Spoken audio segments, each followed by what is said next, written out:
What's up? I'm Eric Sanders, aka DJ Sandz. I've been doing music now for about 11 years. This is the story of 2020 and the pandemic. Tiny Table Tour was created in 2018, and it was created with a much smaller setup. It probably had a home PA speaker about this big, and laptop, and small 25 key MIDI. That was it. That was the entire setup I had. And then 2019, we graduated, we got a bigger keyboard. By 2020, by the time the pandemic hit, I basically had all my equipment that I was able to just go out and do most of the parks in New York City and Connecticut with. And so I used that empty time and empty time that people needed to be outside to try to, really get my brand out there. Because since moving back from Atlanta, I had lived in Atlanta for about 4 years, worked on Tchaikovsky Entertainment, which is a record label out of Seattle, was a satellite A&R out in Atlanta. So coming back, I just really needed to find a way to, get my brand out there without, I guess you could say, the need of a club or a venue. Pre-pandemic, getting a gig in a venue, very difficult. Very much a hierarchy that, sometimes is fed through popularity. And that's not really how music and many other, places in the world, functions. It's very much a meritocracy where, you've accrued your playing based on your merits and what you've done. So it's a little bit of a difference between what I was used to in the industry in Atlanta and coming back up here to this New England, New York, CT, Mass area. The Tiny Table Tour basically took that, and I was able to spread my music now amongst all three of those states. And in turn doing that, I've received a nice little bump in everything that I do. So it's really helped all types of social medias, and I've been trying to get other DJs to go more mobile, to be less venue dependent. And I think this pandemic was just the thing that a lot of them needed, because now I see going forward a lot more events and things going on with interdependence, not needing a venue, not needing labels and such forth to sponsor parties, etc. There's spots we did like Washington Square Park, Domino Park, Brooklyn, Central Park, just basically spreading the music around New York and, giving NYC what they want while they couldn't have it. How many albums do you have out, or were you producing at that time that you're performing? So beginning in 2020, you started with what album, and then what were you working on throughout? Okay, so going into the pandemic, I had completed 5 albums. So I was in a 3-album deal. Right before I moved back up here, I finished my 3rd album of my Tropical House series, which if you look on any of my stuff is the Welcome to the Island, Back to the Island, and Mainland Paradise, that triplet set of albums. And so I had finished that. I had done my first techno album, Sandz 1.0. And then I believe I had done a small project that was very progressive house. It was called Shipwrecked. And so coming out of that, basically I wanted to change tune and do a complete 180. Right after that, I believe I did the Quarantine project, which I released as almost like a file dump right at the beginning of the pandemic. This had to be 1 or 2 months in. It was a complete just dump of stuff I'd been working on, stuff that I had, hadn't perfected. I went back in, perfected it. And so basically it's a pretty massive project. It's around 18 songs. And so that was how I kicked off Quarantine. And then I started doing sets in my mobile sets, basically playing that album. Live streams at open locations and beaches, playing that album. After Quarantine project, there was Out of the Forest. Now, Out of the Forest was more of a vocal house, combination of vocal house and a lot of old school house type soul feeling to it. That was an album I did basically, I believe right before I did a Kensico Dam set. You sampled a lot of beats. Like I remember during the quarantine beat or the quarantine album, you sampled like Obama or like the George Floyd thing that was going on. You did a lot of samples, like. Yeah, I like to do when I do samples, I like to do current, like something current event, and something current with the sample. Like I have a George Floyd tribute song, and where you have like the newscaster reading out, and then you have the I Can't Breathe chant, and then you have basically it's a Muslim prayer throughout the entire song, is an entire chant of a prayer.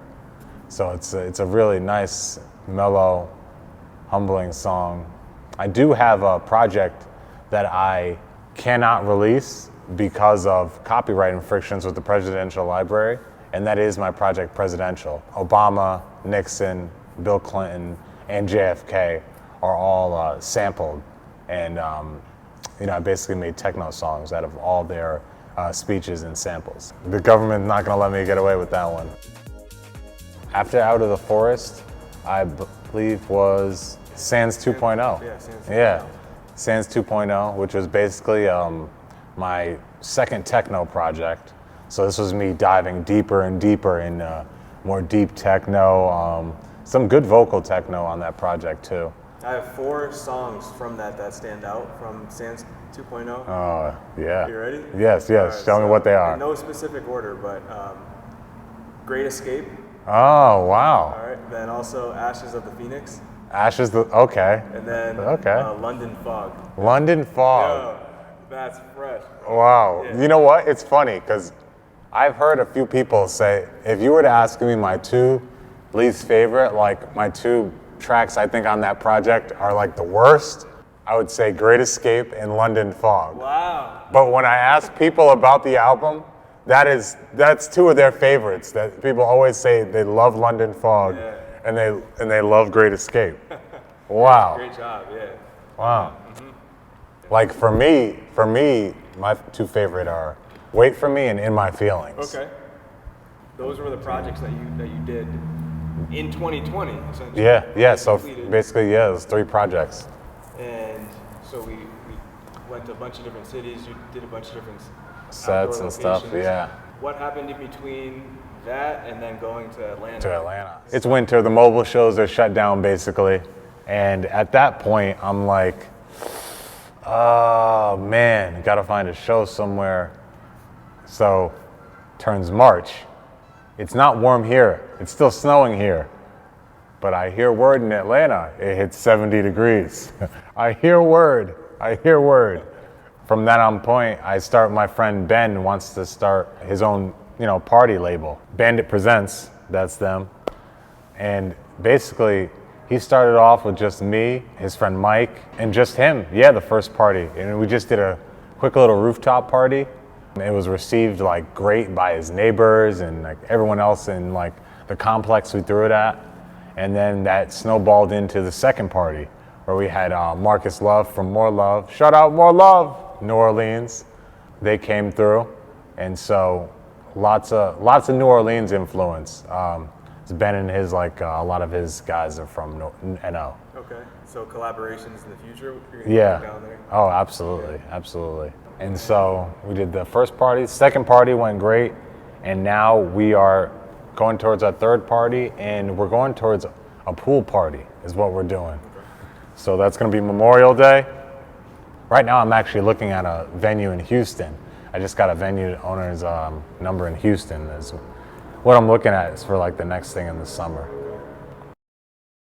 When's the next time you're uploading something new? The next project is The Odyssey. I wanted to release it Memorial Day, but I'm thinking of pushing it back to June just to space out my collection a little bit because I have been going back to back pretty fervently. I want to kind of space that out. What type of feel is that? So The Odyssey is basically like a journey. Like it's basically gonna be the journey of my production career. Mm-hmm. So it starts off, first 3 tracks are hip hop and trap beats. Then you're gonna move to like big room EDM. Then you're gonna move to like deep house, then to techno, then to soul. That's basically how that That's your album's gonna progression. Yeah, it's gonna be called The Odyssey. I like it. And it's funny because I wanted to do the whole like thing based on like the Greek story, like the Odyssey and the Iliad. So I'm thinking of doing like a remix album of like everything called the Iliad. The Odyssey and the Iliad, yeah. How do you think New York's gonna come back? So basically I see it either happening one or two ways. It's either gonna be everything open, bars packed, clubs packed, which I'm anticipating, or it's gonna be where the bars and clubs are sparse and tickets are really hard to sell. I think it's gonna come back. I think it's gonna come back with a vengeance. I think it's gonna come back in a better way because a lot of the investment has left.